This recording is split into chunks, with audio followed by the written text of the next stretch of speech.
Thank you. Please answer those in under 2 minutes, if possible. Yeah. Thank you very much. In fact, when I was trying to present my views, I was wondering whether I should develop in the issue of cost of living. And I thought maybe this cost of living was being left outside the terms which are good. But since Aaron, this cost of living is an accumulation of things which has happened. It's accumulation of costs which we are now carrying forward. So you must understand that it's not a one of which just happened today. So these accumulation things have been partly of debt and partly just a very costly government we've been managing. Costly in various senses. A lot of abuses, waste, a lot of unnecessary expenditure, so to speak. So, and therefore it is one which is carried because of us, the managers, the leaders, and so forth. So we have a duty on that.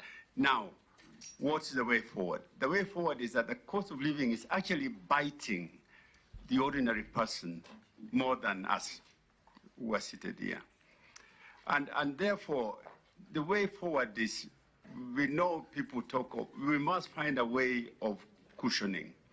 Find a way of cushioning the very low-level people.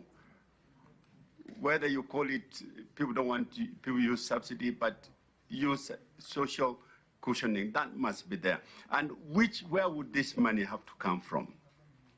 This money has to come from the very things which has brought us to the cost of living, reducing the cost of government in that context. And my idea would be, if we can agree to cap the cost of government for the next 3 years alone, then we will have easily started addressing some of the accumulated abuses and mismanagement. And therefore, we can also be able to tackle the issue of taxes in our cost of living. Thank you. Now, the other one about presidential versus, this is just my own view, because I have had the experience in Africa, and there is no country in Africa where you go and vote for one man, one vote, and you don't expect that person to have power.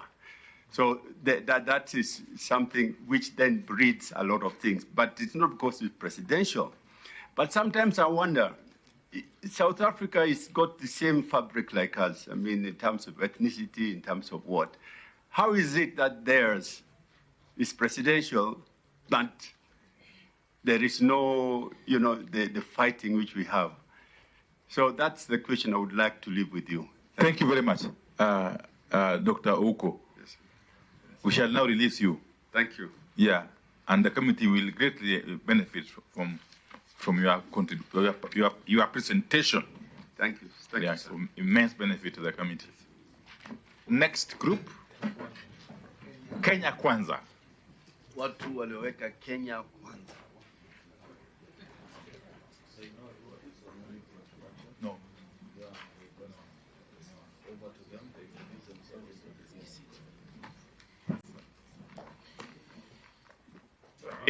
There is no need for introduction on our part.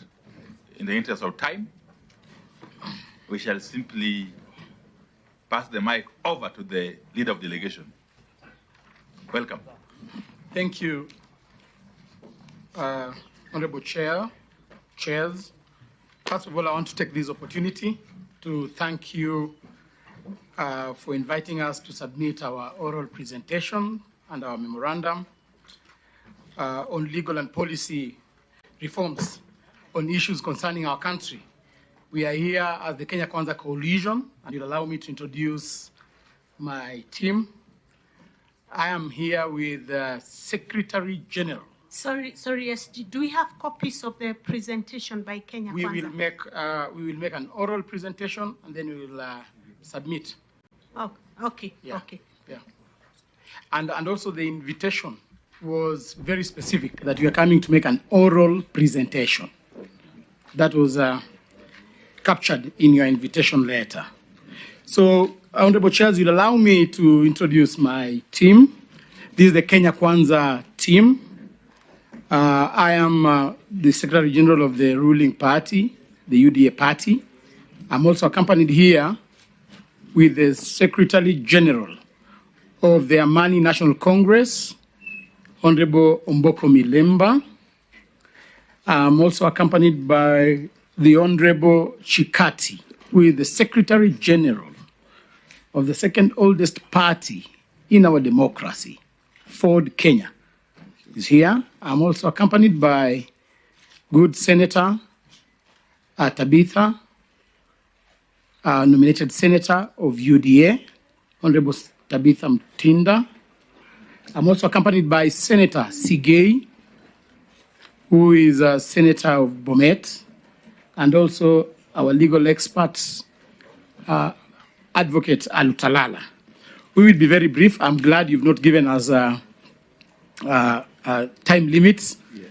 I'm sure you you appreciate who we are. Thank you. You've asked for it. Here you get it. You have got 20 minutes maximum. Yes. Thank you. So, Honorable Chairs, we will restrain ourselves within the boundaries of the thematic areas that you had suggested. One, we will have a presentation by at least each one of us on the issue of electoral justice and related matters. We will be led by Senator Sigei, and on the issue of outstanding constitutional matters, we will be led by Omboko Milemba, who is the Secretary General. On the issue of fidelity to political parties, coalition, and the law on multi-party democracy, will be led by the good Honorable Secretary General for the Ford Kenya. And on the issue of entrenching funds in the Constitution, will be led by the good Honorable SG of Ford Kenya. And on the issue of implementation of the two-third gender rule, we will have a presentation from Senator Mutinda.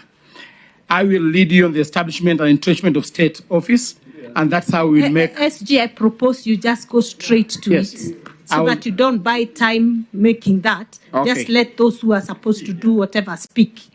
Okay, well-guided chair. So we will start by having a presentation by Honorable Sigei on that specific thematic area. Thank you. Thank you, SG. Thank you very much, Madam Chair and Honorable Chair as well, and members. The first point which we will make is with regards to the establishment of the IEBC, that is the Commission, and our view is with regards to the selection panel.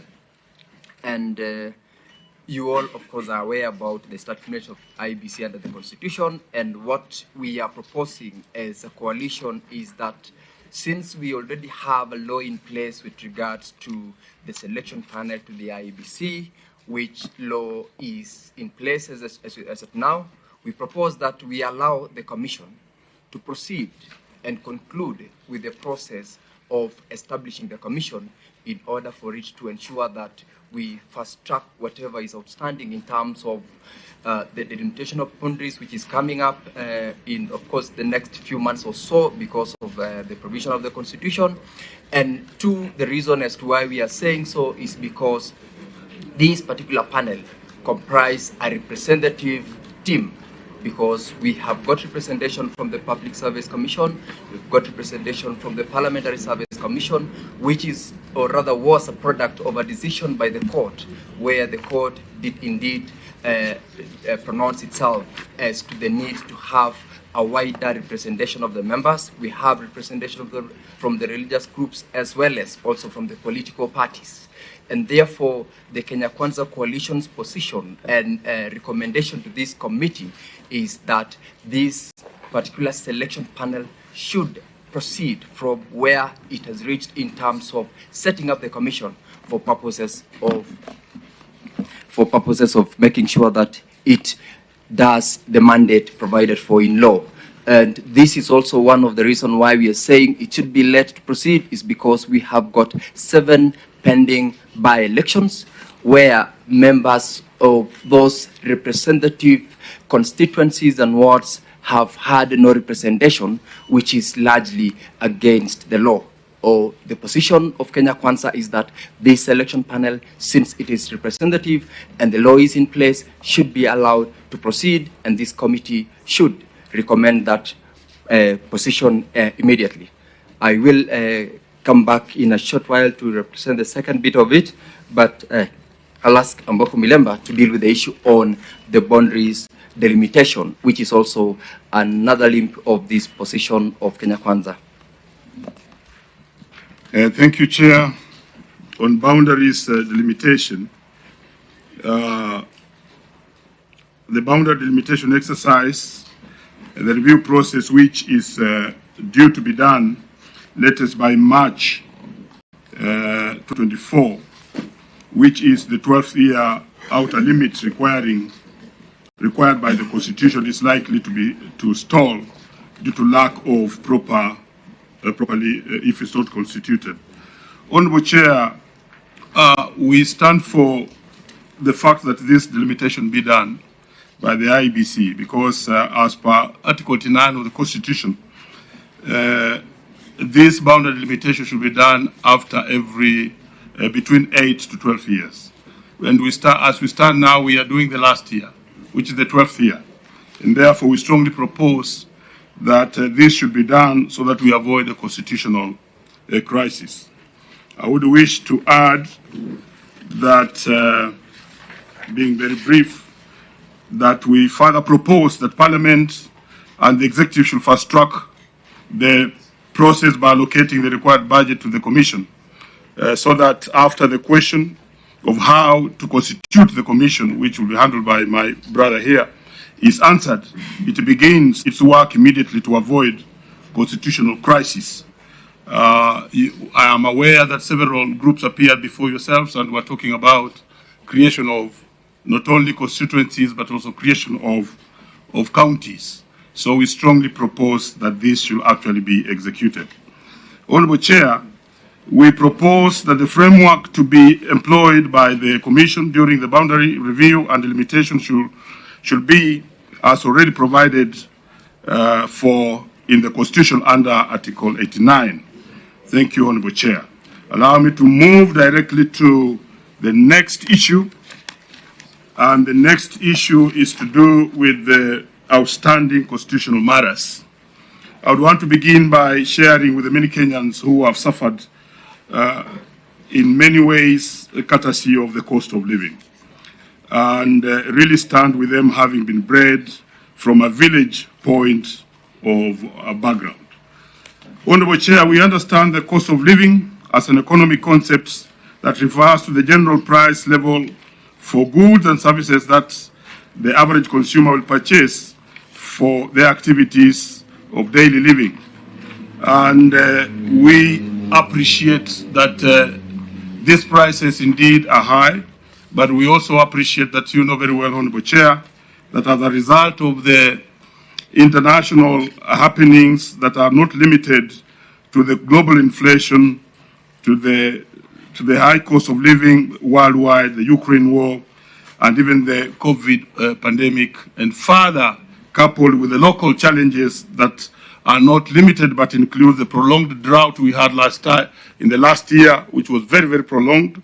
We saw the death of so many livestock, and further the issue of budget deficits, which we have had in Parliament, and further the borrowing, which I also had been talked about here a few minutes ago, generally has led us to where we are. Honorable Chair, I want to submit that we as Kenya Kwanza, we look at this from a constitutional point of view, which is actually Article 43, and it clearly indicates that it is actually a right, that every person has a right, to the highest sustainable health, includes the right to health care services, etc., etc.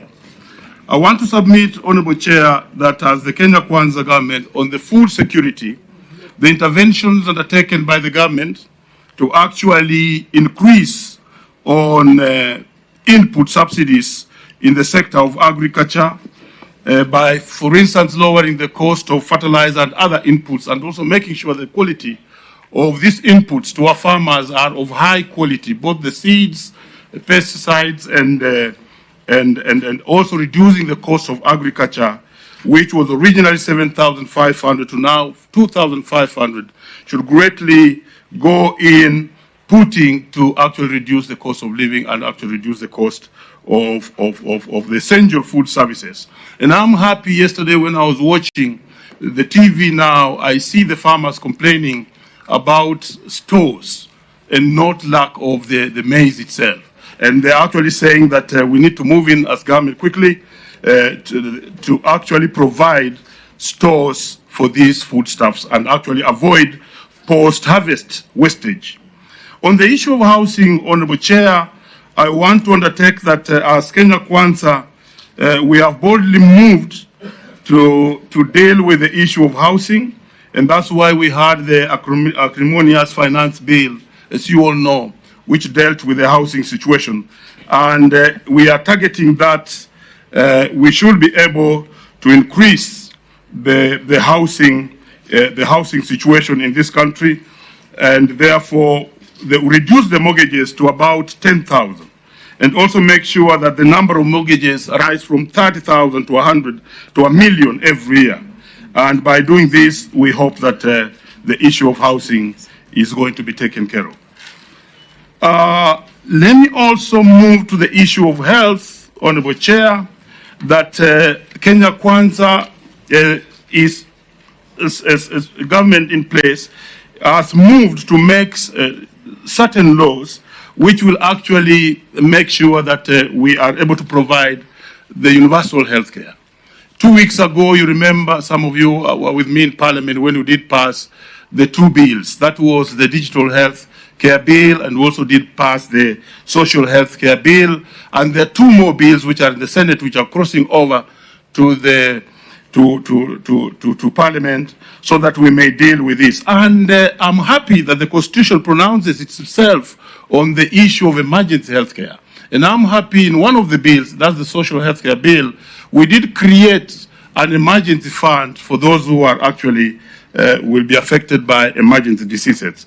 And that will go a long way to help secure the health sector so that everybody is able to have universal health care. And furthermore, we as Kenya Kwanza are actually mainstreaming the what you used to call the CHVs, but now called the promoters, the health promoters on the ground, so that we can actually deal with the healthcare from the basis of the ground, rising up to the top. In the digital healthcare bill, you will understand that this will enable doctors to be shared across the country. And if we have a test that has been done in Nairobi Hospital, we shall not need a patient to go all the way in other places, and that will reduce the cost of healthcare. Honorable Chair, I want to further submit that on 20th October, Mashujaa Day, the government will launch a comprehensive healthcare model that will solve the existing stalemate in the sector. For the sake of time, let me not mention everything because we shall be giving a written memorandum. That's a good way forward. Yeah.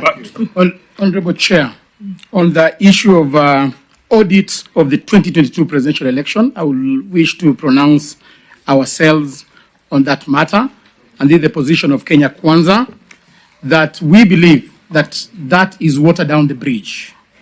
We are a country that upholds the rule of law, and we are all aware that the judiciary had already pronounced itself on that matter. The highest level of the judiciary, that is the Supreme Court, had already pronounced itself on the matter of the 2022 presidential election. I would like to urge Kenyans that let us all be law-abiding citizens and allow the law to prevail. That is our position as Kenya Kwanza. So I will want to invite Honorable Mtinda to present the issue on two-thirds gender rule. Very good.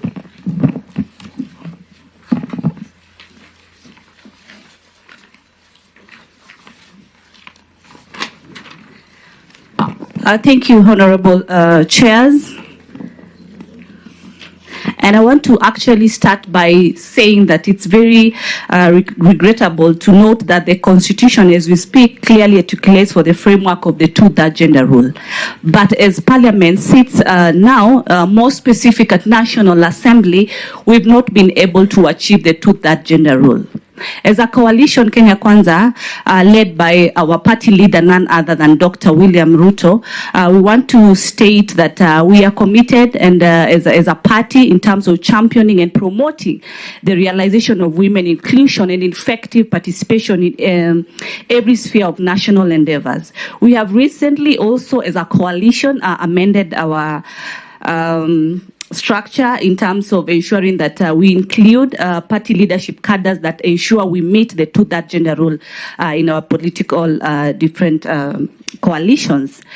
Further to this, Honorable Chair, you note that currently in the National Assembly, we on the 1/3, we have 97, it should be 97, but we currently have 47 women reps, hence we have less 50, but since we have 26 women elected on single constituencies, we still have a short of 24 women who are supposed to be in Parliament. So as a coalition, we want to state that our proposal is for this committee to support in these numbers getting to the two-third agenda that we all focus on. I want to state that county assemblies have been able to achieve this through gender top-up. Senate, equally where I sit, we've been able to achieve it. But in National Assembly, we've not been able to achieve this. Finally, as a coalition, we also not forgetting our youth and people with disability. We are ensuring that in our different political structure, we ensure that we are going to have different opportunities and different areas that they can be able to serve, so that we increase the number of women, we increase the number of our youth, and we also increase our number of our PWZ. Thank you, Madam Chair. Thank you. And the one presenting next, please note you have 5 more minutes. Thank you. Thank you, Chair, for the opportunity. We will submit to you our written proposal. I will simply summarize what we have on fidelity to political parties, coalitions, and the law on multi-party democracy. Our proposal is that we seek to strengthen individual parties as key pillars for strong coalitions in Kenya. Secondly, that multipartyism is a critical tool to the growth of democracy in Kenya. And thirdly, that the choice of belonging to any political party is enshrined in the Constitution, must be respected, and it must be strengthened. Thank you. Well done. Thank you very much. Any other presentation? Thank you, Madam Chair. Yes, we have got something to do. 2 minutes, Senator Sigei. Thank you. I'll try to push myself, but you'll allow me if I am unable to. Now, this is an issue with regards to what we referred to as cannibalization of the political parties or interference of political parties. The position that we are taking is that there is indeed law in place. There is the Political Parties Act that has established the management, the structure, and the role of political parties. It has indeed provided for situations where members are expected either to be within or without the provisions of their constitution as at the party level. The Constitution of Kenya, at the same time, we are all aware, mandates members under Article 38 the freedom to politics and democracy.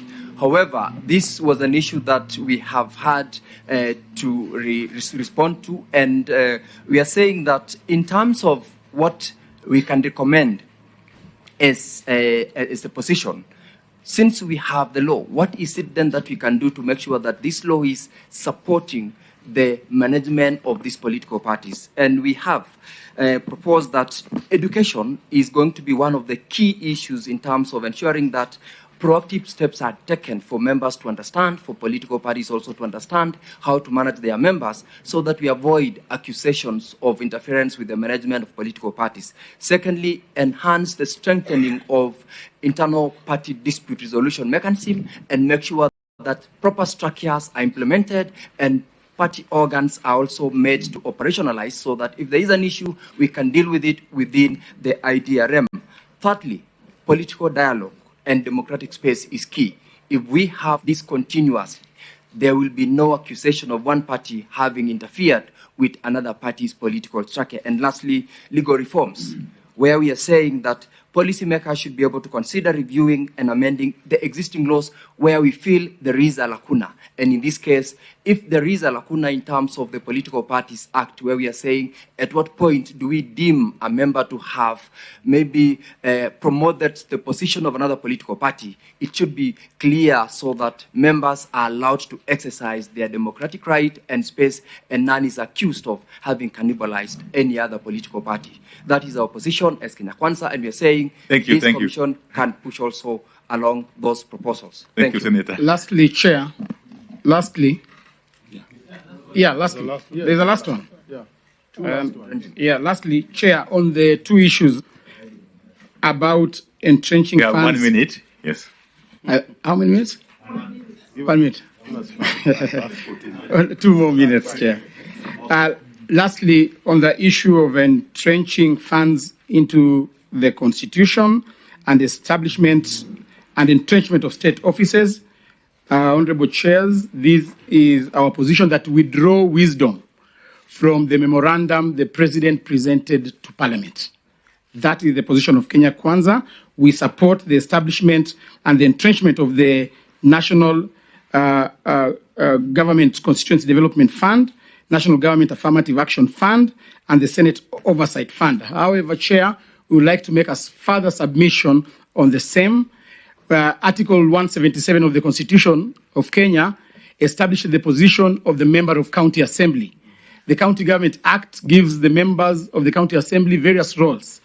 In order for the County Assembly's Honorable Chair to effectively carry out the above functions as enshrined in the County Government Act, we propose, as Kenya Kwanza, the establishment of a fund to be known World Development Fund, which shall empower the legislators to perform their functions of representation more effectively and keep them in touch with the pulse of their respective wards. Honorable Chair, it is important to note that the role of an MCA are similar to those of a member of National Assembly, and therefore, if these privileges are to be given at the national level, they should be replicated to the county level. These funds will help the MCAs, Honorable Chair, to fulfill their promises and pledges they made during their elections. Honorable Chair,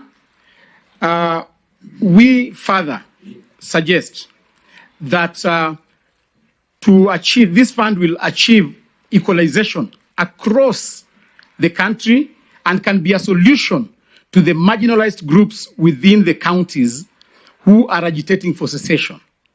Honorable members of the committee, who would agree with me that the member of County Assembly position is an incubation stage for nurturing and mentoring future leaders who will scale up in political ladder of leadership.